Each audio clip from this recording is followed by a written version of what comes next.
Mental health is our emotional, psychological, and social well-being. Our mental health affects how we think, how we feel, how we behave.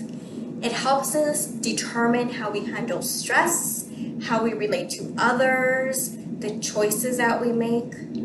Our mental health is important at every stage of our life. From the time that we're a young child to a toddler, adolescent, young adult, and even as an elder.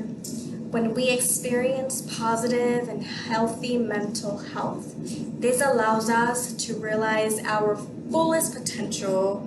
It allows us to experience a healthy relationship to ourselves and to others. It helps us navigate often stressful situations throughout our life.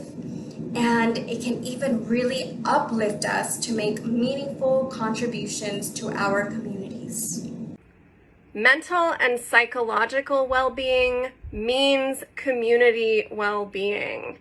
It means having access to supports we need when we need them, and then showing up for others when and however we can. It means waking up to the fact that we are interdependently connected and inextricably bound to one another and to the planet. And in my opinion, conversations that make these connections explicit are the most important conversations we can be having right now. We all have mental health, and that, like everything else, just like our physical health, just like the world around us, our mental health can go through changes.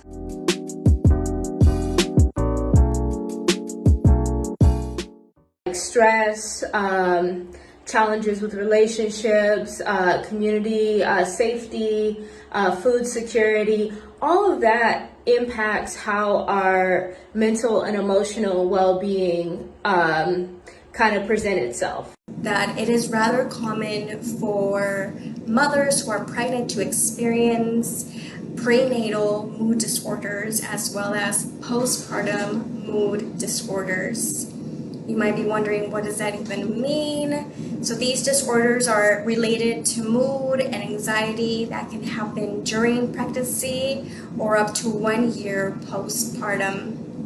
What are some signs to look for if you or someone, a mother that you know, is showing any of these signs? I invite you to look at sadness, anxiety, worry about being a good enough parent, trouble sleeping, eating, difficulties concentrating and making decisions, experiencing a lot of stress related to finances, relationships, and life transitions.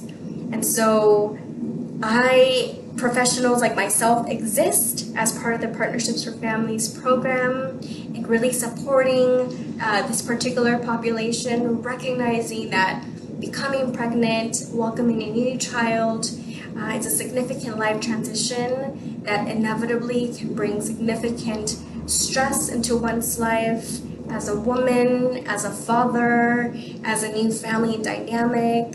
And so know that these challenges do exist and that support is available.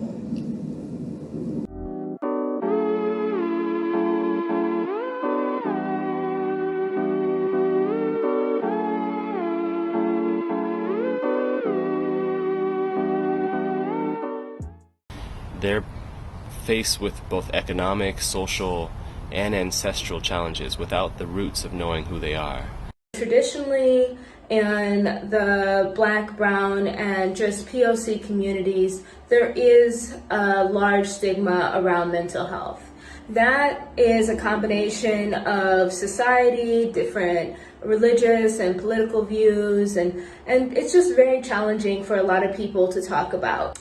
One of the other things that makes accessing mental health more challenging for people of color is that our insurance, which is how a lot of people access the care, is tied to our employment.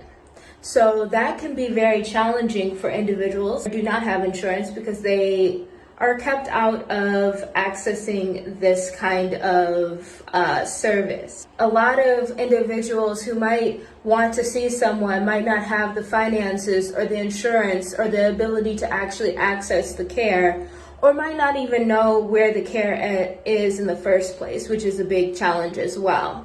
I've realized that there are four main challenges that impact BIPOC communities from accessing mental health services.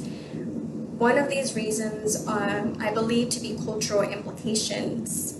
Mental health is often not a topic, perhaps, addressed in families. It is believed that seeking mental health support is only for those who are quote-unquote crazy. We may have within our families or our surroundings a very limited understanding of what mental health even means, what does it look like, right? And when is the time to actually seek support? Another notion that comes to mind is there being a long history of mistrust with social services, social service providers, sometimes in connection to past history or experiences, whether personal or from someone close to you, who has come across roads with the Department of Children and Families. And I can imagine that being a barrier to even considering seeking support when all you've known are of these ruptures, these moments of distrust with social service providers. A third notion is just limited awareness of available programs out in the community. I say this particularly among immigrant communities who may be unable to access information in their primary languages, not only in Spanish or the main second languages that we think of, but even thinking about indigenous communities, very limited access to information in their native languages. And fourth, challenges simply accessing mental health supports, whether that means having the transportation to reach a community mental health clinic. Currently with COVID-19, and accessing telehealth mental health services, sometimes just having limited access to the internet can present a significant challenge.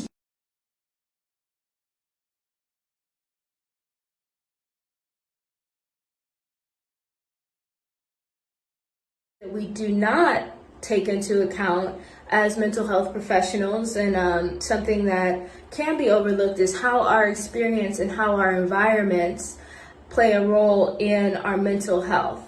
So I say that to say that there's a lot of people who are experiencing trauma and having trauma responses in our communities, and they are not being cared for in the way that is conducive to them getting well. But one thing that I'd like to see happen more often is focusing on the day-to-day stressors that many people in the Black and Brown communities do experience. When you're going into different places, like maybe you don't feel affirmed where you work, or like when you're talking to people, but that does play an impact on your emotional well-being, especially if you identify as a person of color.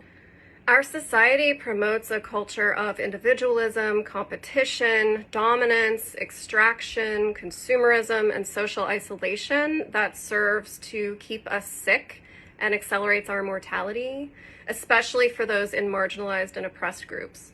Even our mental health care system fails us when it emphasizes individual pathologies over systemic contexts, or promotes self-care over community care, and symptom suppression instead of integrative healing, and when it cherry picks who has access to services and who doesn't. Even we psychotherapists can perpetuate harm when we fail to acknowledge the dynamics of power and privilege that are in the room, and when we're not actively working to dismantle those structures. The hustle culture that we have in our society is definitely having a negative impact on our mental health. We are just so obsessed with being productive and constantly working, always pushing ourselves to the limit and striving for success no matter the cost. Work-life balance, unfortunately, just isn't something that is valued in our society, and the effects of that are detrimental. We are seeing so many more people suffering from chronic stress and burnout, and rates of depression and anxiety are also on the rise. And just look at the US compared to other countries. In Europe, workers are working fewer days a year, and they're getting twice the number of paid vacation days as we are getting here. And on top of that, we are less likely to use those vacation days that we do get. And social media definitely isn't helping. We have a direct view of all the amazing things that other people are doing, and we end up putting so much more pressure on ourselves to do more, whether that's work more, achieve more, just to be better in some way. It really just becomes a vicious cycle, and eventually you're going to reach your breaking point. During pregnancy, there are significant stressors that mothers, fathers, caregivers involved may experience that may impact the early attachment, bond, connection, and relationship to baby. Some of these are experiencing significant overwhelm due to the amount of work in the home, outside of the home, feeling overwhelmed by the huge expectations around managing household chores. Another common stressor is experiencing significant financial stress, limited, even a lack of social supports from nuclear family, extended family. Based on just my experience as a clinical social worker, I believe that one of society's roles is to really provide our mothers, our young children, families, the supports that are needed to decrease as many of these stressors as possible in order to set up our families for success.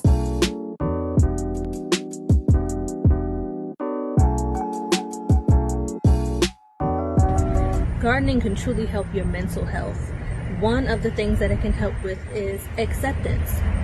That's because sometimes things in the garden just happen and you have no control over it. And it teaches you to just let things be, not to worry about it, because sometimes it'll fix itself. So gardening can really help you understand what it's like to just be able to just relax and let things happen. It can also help you feel rewarded, because when you plant something from a little seed and watch it grow into a big plant that you can pick from and eat from, it really makes you feel accomplished. It makes you feel like you did something, and it'll make you feel happier to know that you grew this plant yourself with your very own hands into something that can benefit you and other people.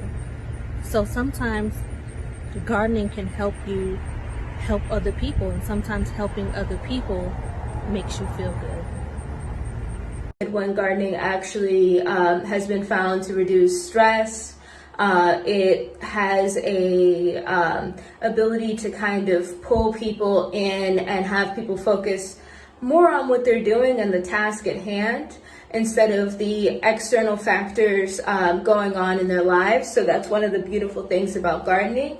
And it can also make you really, really relaxed and reduce that stress. So I do definitely suggest, gardening, even if it's something like putting a plant in the window. Plants really do have a big impact on our emotional well-being.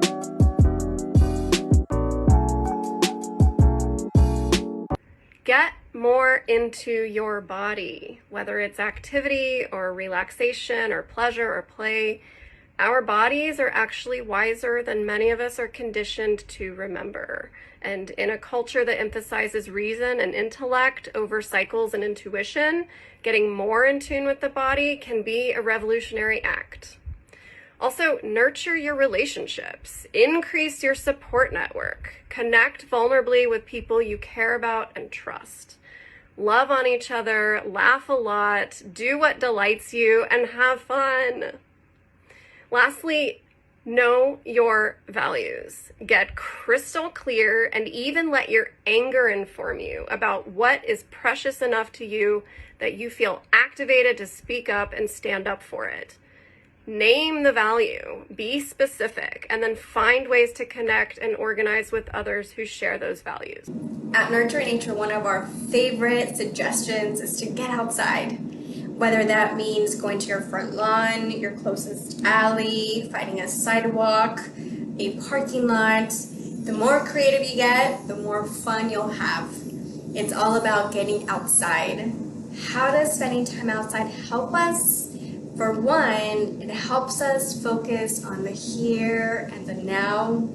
It reminds us to take a deep breath, exhale. It reminds us to put our feet on the ground, take a moment to pause, reconnect to ourselves, look around. So that's one of them. And of course, others are connecting with other people that you enjoy connecting with. Becoming physically active, breaking a sweat, just getting those endorphins going. Helping others, it's always fulfilling, can bring a lot of joy into your life. Drinking more water, believe it or not, it's very energizing, very life-giving. Getting more of that sleep. Have you noticed that when you take more time to sleep, you feel more energized? Making healthier nutritional choices, working on developing healthy coping strategies and skills. And of course, one of my favorite ones of what you can do to care for your mental health today is if you're needing additional support and help, reach out, get professional support. We're here for you.